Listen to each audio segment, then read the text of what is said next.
terkait masalah press conference yang dilakukan oleh saudari Jessica Iskandar, terkait masalah somasi yang telah kita kirimkan, seperti itu seyogyanya kita lakukan, karena di dalam hal untuk awalan terkait adanya suatu dugaan yang kita anggap masalah pelanggaran, itu diawalin sebagai kantor hukum yang ditunjuk resmi oleh saudara klien kami, yaitu Bapak Stefanus, itu kita harus mensomasi seseorang. Sehingga dari hasil somasi tersebut, kita memberikan kesempatan kepada saudari Jessica Iskandar maupun Vincent, itu agar menanggapinya. Dan apabila tidak ditanggapinya, maka kami duga ada satu kelalaian atau adanya suatu perbuatan yang memang tidak digunakan kesempatan tersebut, sehingga pada suatu saat nantinya kami akan melaporkan saudara Vincent tidak terbatas, baik itu pada laporan polisi ataupun gugatan keperdataan terkait press conference yang dilakukan itu sudah bisa memenuhi syarat daripada aturan yang memang ada. Dan kalaupun terkait dibilang cacat formil, ini masalahnya bukan di dalam hal pengadilan. Dan kalaupun terkait cacat formil yang dikatakan, itu cacat formilnya di mananya. Sehingga kami anggap itu adalah suatu sangkaan, suatu kita harus ada ADP-nya. Penistaan yang memang tidak pada tempatnya. Kalau memang ada satu yang dianggap itu tidak memenuhi secara formil, harusnya secara etika, apalagi Mbak Jessica Iskandar dan Vincent sudah ada kuasa hukum, itu harus menanggapi bagian-bagian mana yang memang dianggap pengacara atau saudara Vincent sendiri ataupun Mbak Jessica Iskandar itu yang memang tidak pantas yang kita anggap sebagai somasi. Itu yang kita bisa berikan. Kalau memang Bapak Vincent menyatakan itu memutarbalikan, nah ini kita patut pertanyakan bahwa dari awal adanya kasus ini yang sudah digaungkan atau sudah dilansir daripada press conference yang mereka lakukan, kami kan sebagai kuasa hukum yang ditunjuk Bapak Stefanus. Otomatis secara etika kami kan telah membuka peluang, membuka daripada kesempatan agar bisa Bapak Vincent ataupun saudari Jessica Iskandar melalui kuasa hukumnya segera bisa menghubungi kami. Tetapi menurut keterangan klien kami Bapak Stefanus, justru klien kami dihubungi oleh Bapak Vincent terkait permasalahan pokok pembicaraan atau bagaimananya itu kan antara mereka berdua. Tetapi bisa saya klarifikasikan pada kesempatan ini, Bapak Vincent telah menghubungi klien kami. Nah itu yang paling harus digarisbesarin, telah menghubungi klien kami yang harusnya Bapak Vincent tahu kami adalah sebagai pengacaranya, harusnya secara etika Bapak Vincent menghubungi kami agar bisa konkret terkait memang kalau memang ada diinginkan satu perdamaian, mari duduk sama-sama. Kalau tidak mau datang ke kantor kami, bisa kita cari titik temu di tengah. Karena saya domisilinya di Bali, ayo kita bisa duduk santai, kita bisa ngobrol format-format apa yang memang bisa sehingga permasalahan ini bisa cepat selesai. Jangan bertambah polemik. Jangan masalah ini jadi melebar kemana-mana. Itu yang dari awal saya bicarakan. Terus rutin berkomunikasi.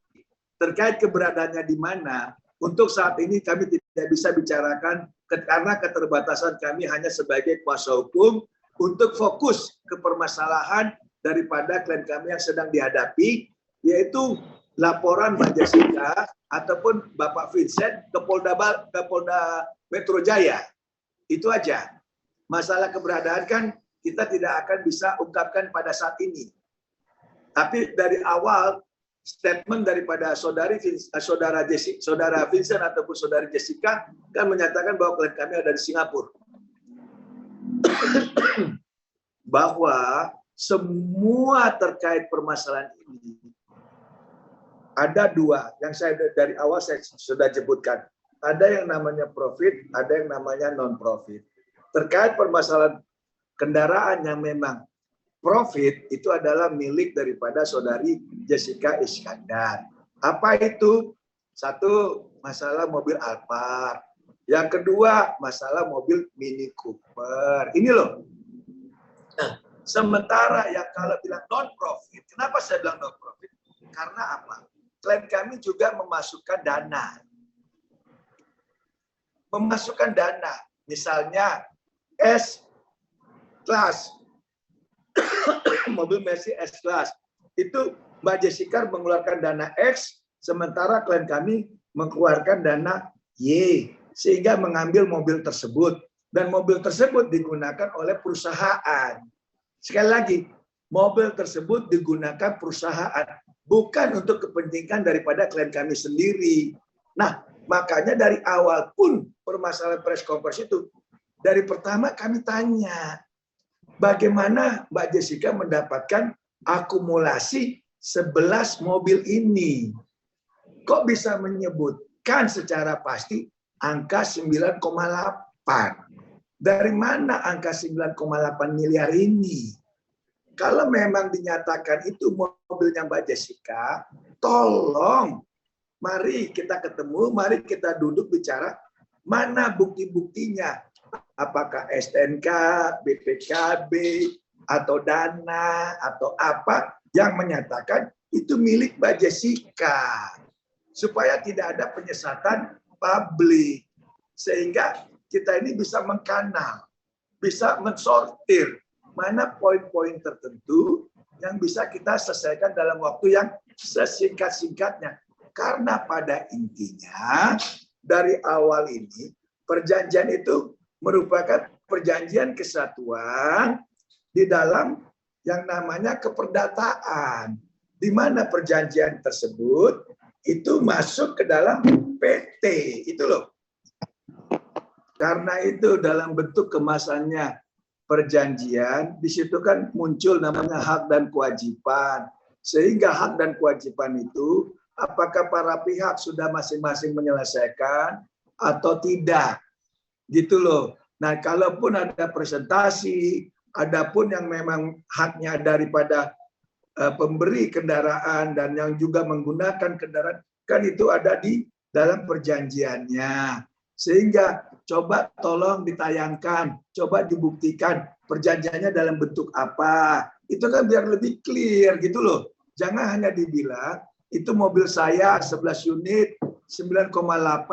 Kalau memang ada 9,8 miliar, ini loh buktinya. Itu kan lebih clear gitu loh.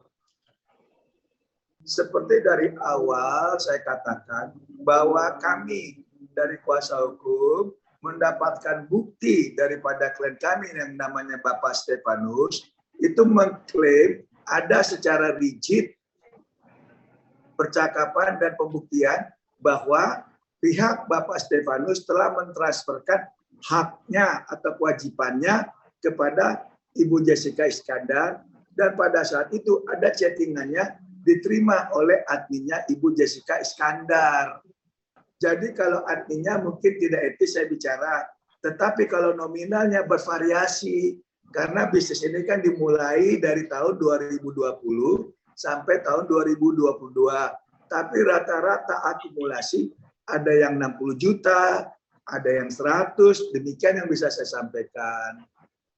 Berarti Stefanus sudah memberikan di atas 200 juta kepada Jessica Iskandar? Sangat-sangat lebih dari 200 juta. Dan salah satunya juga pernah Bapak Stefanus menitipkan dana kepada orang dekatnya Mbak Jessica yang berinisial M. Yang pernah disebutkan dalam press conference pertanggal berapa 15 Juni atau Juli, itu ada inisial perempuan yang namanya M. Nah, namanya M ini aja sudah masuk ke rekening dia kisaran 400 sampai 600 juta. Oke, Bang. Dan dari awal kita ada sering dikomunikasikan dengan pihak rekan-rekan media, saudara-saudara saya dari media, saya menyatakan bahwa terkait masalah yang dibilang transferan kosong, itu kan hanya masalah teknis. Masalah teknis antara daripada manajemennya PT ke pihak Ibu Jessica Iskandar atau kepada pihak Bapak Vincent. Sorry Bang, konteksnya masalah teknis. Cuman kalau memang diterima, itu kan bicara teknis. Yang berhak itu membicarakan kenapa transferan itu tidak masuk atau tidak diterima oleh pihak penerima, itu kan bukan kita yang berkompeten. Kita sudah memiliki transfer, tapi dianggap sama Ibu Jessica ataupun Bapak Vincent, dianggap itu transferan kosong atau transferan palsu. Ini kan terlalu pernyataan-pernyataan dini yang dilakukan oleh pihak kubunya Bapak Bapak Vincent atau Ibu Jessica. Itu yang kami sebut, kami sangat sayangkan adanya press conference tersebut, gitu loh. Saya bisa jelaskan, dari versi klien kami bukan 30.000. Sekali lagi, dari versi klien kami bukan 30.000, tapi hanya 20.000. Itu adalah untuk penyertaan daripada saham kepemilikan PT. Bukan, artinya dengan ada titipan tersebut, nanti dikompensasikan.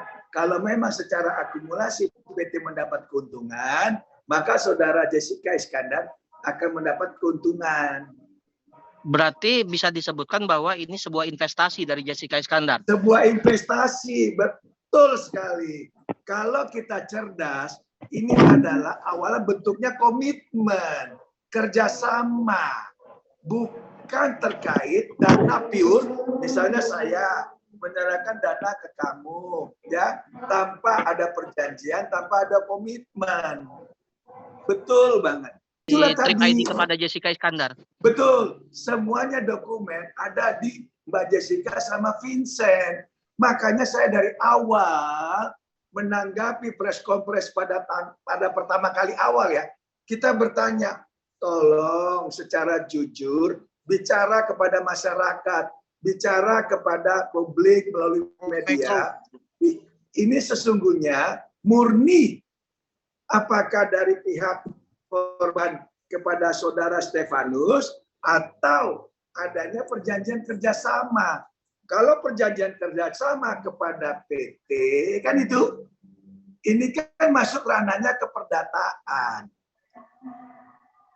Kalau memang keperdataan, kenapa harus lapor ke polisi? Kalau memang ingin masuk ke lapor ke polisi, kenapa dari awal tidak ada klarifikasi? Tidak ada somasi. Ini yang kami sangat sayangkan. Kayak saya, sebelum melakukan upaya-upaya hukum yang selanjutnya, saya sebagai advokat itu memberikan kesempatan yang namanya somasi. Tolong jawab somasi kami. Apakah ini benar atau tidak? Gitu loh. Jadi semua masalah bisa on paper, bisa secara kertas dipertanggungjawabkan, bukan hanya melalui cuap-cuap di media. 1000% tidak tepat. Karena kenapa? Semuanya ini dibungkus oleh yang namanya perjanjian. Kalau kita melakukan suatu perjanjian, kita hormati itu sebagai undang-undang bagi para pihak. Kecuali tidak ada perjanjian dan ada bukti-bukti konkret, boleh.